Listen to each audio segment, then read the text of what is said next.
नमस्कार दोस्तों, मैं विपिन वर्मा अपने YouTube चैनल योग दर्पण में आप सभी का स्वागत करता हूं। आज जिस प्राणायाम के बारे में मैं चर्चा करने वाला हूं, उस प्राणायाम को सूर्यभेदी या सूर्यभेदन के नाम से जाना जाता है। सूर्यभेदन कैसे करते हैं, इसको करते वक्त क्या क्या सावधानियां ध्यान में रखें और इसके फायदे क्या क्या हैं और इसको कौन से लोगों को अवॉइड करना है, ये सारी चीज़ें मैं आपको बताऊँगा। तो मेरे साथ बने रहिए, देखते रहिए योग दर्पण। तो सूर्यभेदी प्राणायाम करने के लिए जिस आसन में मैं अभी बैठा हूँ, इसको सुखासन बोलते हैं, इसमें भी कर सकते हैं, या फिर पद्मासन लगाएं। पद्मासन में भी इसको कर सकते हैं। तो मैं आपसे ये बोलूँगा कि अगर आपका पद्मासन लग जाता है, आपको पद्मासन लगाने में किसी भी प्रकार की कोई परेशानी नहीं होती है, तो उसको पद्मासन में लगाएं और पद्मासन लगाने के बाद ही इस प्राणायाम को करें और इसके फायदे उठाएं। अगर आपसे पद्मासन नहीं लगता है तब भी कोई दिक्कत नहीं है, आप सुखासन में भी कर सकते हैं। तो मैं आपको इसको पद्मासन में करना बताऊंगा। पद्मासन लगाने का तरीका आप देख रहे हैं, ये आपका पद्मासन है। पद्मासन लगाने के बाद आपकी गर्दन, कमर और नज़र सामने रहेगी, ये सारी चीज़ें ध्यान में रखें।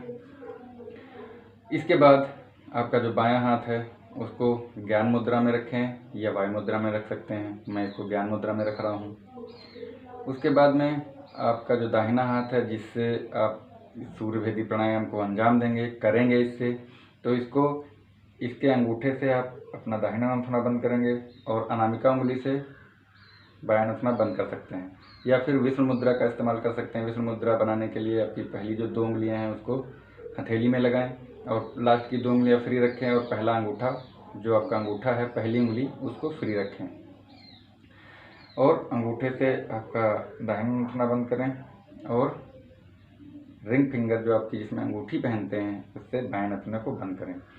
और फिर इसको करना कैसे है तो आपको एक बार बता देता हूँ, फिर बिना कुछ बोले हुए मैं आपको एक चक्कर करके दिखाऊंगा। सबसे पहले जब आप सांस अंदर खींचेंगे तो उससे पहले आप इस जो आपकी जो रिंग फिंगर है इससे बाईं नाक बंद कर लेंगे, फिर सांस अंदर भरेंगे और तब तक भरेंगे धीरे धीरे जब तक आपके फेफड़े पूरी तरीके से भर ना जाएं।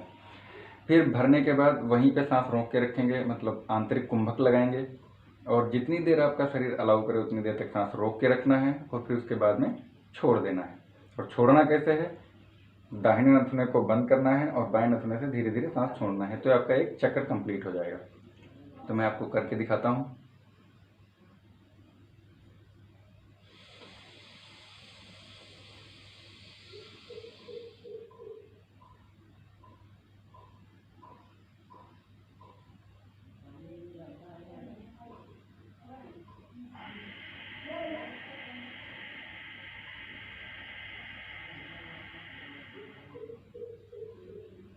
ये आपका एक चक्र कंप्लीट हो गया है। इसको सूर्यभेदी प्राणायाम बोलते हैं। अब इसको करते वक्त क्या क्या सावधानियां ध्यान में रखनी है वो एक बार सुने।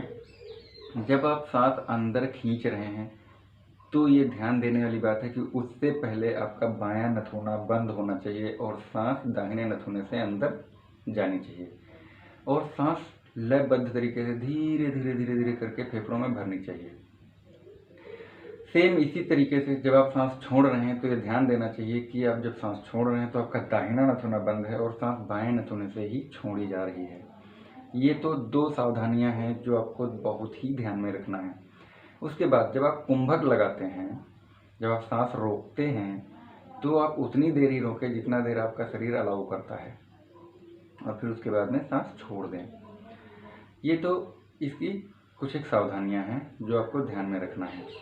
अब किन लोगों को ये प्राणायाम नहीं करना है, तो जो लोग गर्म प्रकृति के हैं, मतलब जो उष्ण प्रकृति के हैं, जिनके शरीर में ज़्यादा गर्मी रहती है, जो अम्ल पित्त के रोगी हैं, वो इस प्राणायाम को ना करें। जो हृदय रोगी हैं और जो उच्च रक्तचाप के रोगी हैं वो लोग भी इस प्राणायाम को ना करें।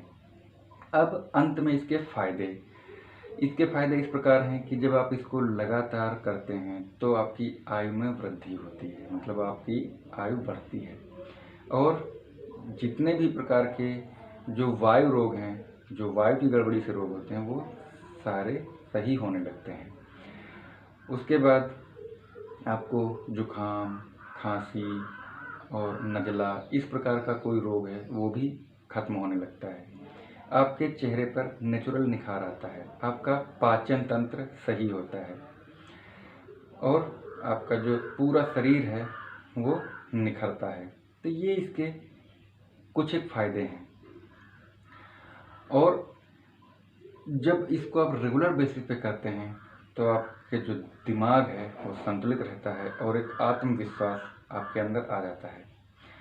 तो ये इसके कुछ एक फ़ायदे हैं। मैं आपसे ये बोलूँगा कि इस प्राणायाम को आप अपनी ज़िंदगी में धारण करें और इसके फ़ायदे उठाएं और खुश रहें।